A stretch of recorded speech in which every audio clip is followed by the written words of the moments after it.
ਜੀ ਬਾਈ, ਇਹ ਵੇਖੋ, ਇਹ ਜਿਹੜਾ ਖੱਬੇ ਪਾਸੇ ਆਰ ਬਣਿਆ ਹੋਇਆ ਇੱਕ ਔਰੰਜ ਕਲਰ ਦਾ, ਪਤਾ ਨਹੀਂ ਇਹ ਵੇਖਿਆ ਜੀ, ਇਹਦੇ ਤੇ ਤੁਸੀਂ ਹਿੱਟ ਕਰੋ ਨਾ ਤੇ ਇਹ ਹਿਸਟਰੀ ਇੱਕ ਆ ਜਾਂਦਾ, ਉੱਤੇ ਰੀਸਿੰਗ ਕੇ ਇਹ ਹਿਸਟਰੀ ਆ ਜਾਂਦੀ। ਠੀਕ ਹੈ, ਇਸ ਹਿਸਟਰੀ ਨੂੰ ਜਿਸ ਵੇਲੇ ਤੁਸੀਂ ਹਿੱਟ ਕਰਨੇ ਆ ਤੇ ਅੱਜ ਦੇ ਆਰਡਰ ਜਿਹੜੇ ਨੇ ਨਾ, ਜਿਹੜੇ ਅੱਗੇ ਮੈਂ ਕੋਬਰਾਰ ਕਰ ਲਏ ਹੋਏ ਨੇ, ਇਹ ਐਵੇਂ ਦੇ ਪਏ।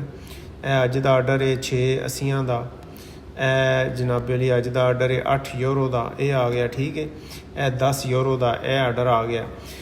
ਹੁਣ ਇਹ ਅੱਜ ਦੇ ਨੇ, ਲੇਕਿਨ ਇਹ ਤੁਸੀਂ ਸੱਜੇ ਪਾਸੇ ਇਹ ਉੱਤੇ ਵਹਿੰਦੇ ਹੋ ਪਿਆ, ਸੱਜੇ ਪਾਸੇ ਉਤਲੇ ਪਾਸੇ ਟੂ ਡੇ ਲਿਖਿਆ ਹੋਇਆ। ਠੀਕ ਹੈ, ਇਹਨੂੰ ਸਿਲੈਕਟ ਕਰਕੇ ਤੁਸੀਂ ਪਿਛਲਾ ਵੀ ਕੋਈ ਦਿਨ ਵੀ ਚੁਣ ਸਕਦੇ ਹੋ। ਠੀਕ ਹੈ, ਜਿਸ ਵੇਲੇ ਤੁਸੀਂ ਇੱਕ ਦਿਨ ਵੇਖ ਲੈਂਦੇ ਹੋ, ਉਸ ਦਿਨ ਦੇ ਵਿੱਚ ਇੱਕ ਆਰਡਰ ਵੇਖ ਲੈਂਦੇ ਹੋ, ਉਸ ਆਰਡਰ ਨੂੰ ਤੁਸੀਂ ਇਹ ਜਿਹੜੇ 3 ਪੁਆਇੰਟ ਨੇ ਨਾ ਵਿਚਕਾਰ, ਇਹਨਾਂ 'ਤੇ ਕਲਿੱਕ ਕਰੋ ਅਤੇ ਇਹਦੇ ਵਿੱਚ ਇਹ ਲਿਖਿਆ ਹੋਇਆ ਡੂ ਏ ਰੀਫੰਡ। ਠੀਕ ਹੈ, ਇਹਦਾ ਮਤਲਬ ਹੁੰਦਾ ਹੈ ਵੀ ਮੈਂ ਆਰਡਰ ਜਿਹੜਾ ਨਾ ਉਹ ਕੈਂਸਲ ਕਰਨਾ ਹੈ। ਠੀਕ ਹੈ, ਇਹ ਰੀਫੰਡ 'ਤੇ ਕਰੋ ਅਤੇ ਇਹ ਓਕੇ ਕਰ ਦਿਓ ਅਤੇ ਆਰਡਰ ਜਿਹੜਾ ਨਾ ਇਹ ਕੈਂਸਲ ਹੋ ਗਿਆ। ਠੀਕ ਹੈ, ਨਾਲ ਤੁਹਾਨੂੰ ਆਵਾਜ਼ ਆਈ ਹੋਣੀ ਹੈ, ਨਾਲ ਇੱਕ ਪਰਚੀ ਵੀ ਨਿਕਲ ਆਈ ਹੈ ਅਤੇ ਨਾਲ ਹੀ ਇਹਦੀ ਇੱਕ ਕਾਪੀ ਅਸੀਂ ਇਹਦੇ ਕੋਲ ਟੁਰ ਜਾਂਦੀ ਹੈ ਵੀ ਇਹ ਫਲਾਣੀ ਟਿਕਟ ਜਿਹੜੀ ਭੇਜੀ ਗਈ ਸੀ ਉਹ ਟਿਕਟ ਕੈਂਸਲ ਕਰ ਦਿੱਤੀ ਗਈ ਹੈ।